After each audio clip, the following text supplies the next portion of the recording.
Hello, my name is Keith Lewis. I am the farm manager here at the Botanic Gardens, and today we're going to talk a little bit about some citrus pruning. We'll start with this tree. We're going to look at a healthy tree, and then we'll look at a tree that had some severe damage, and we'll talk a little bit about the differences. So a couple of the main points and goals that you want to achieve are you want to bring your tree up 24 to 30 inches off the ground. The reason for that is as they get a fruit load on them, that branch will get heavy and it will start to drop to the ground. And then on the top of the tree, we get what's called water sprouts. They come off of the main scaffolding in the center of the tree and they shoot straight up to the sky. You want to trace those water sprouts back down to the scaffolding that they're coming off of, and you want to cut that off.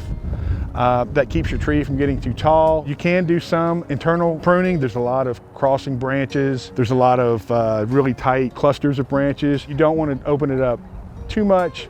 You'll actually get some of the best fruit on your tree is going to be inside the canopy. Okay, we've had a lot of questions about trees that took heavy damage during this year's 3-day 20-degree temperatures. One of the first things I would do is we would start making big cuts, and you would take out all those big branches that are dead and have come out, and you're going to try to save as much of this green that's inside the plant as possible. Once you do that, you'll come back into some of the smaller branching. Again, we would still come back to the next green area, the next green branch that's coming off.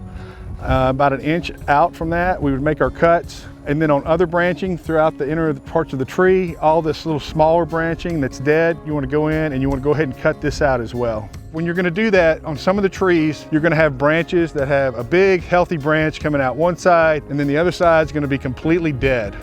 So it's going to be okay to take out some of that green branch to have the overall shape of the tree and the scaffolding remain in good health. We did have on this tree, we had branching that went out 3 or 4 feet past what you can see here.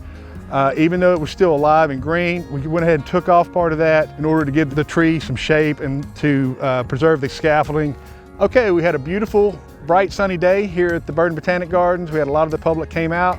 We showed them a little bit about how to prune healthy trees, trees that have been damaged in the storm, and we also went over some of the cultural requirements and fertilizer and disease-resistant type things. And it's been a wonderful day, and we really enjoyed having the public come out. Thank you.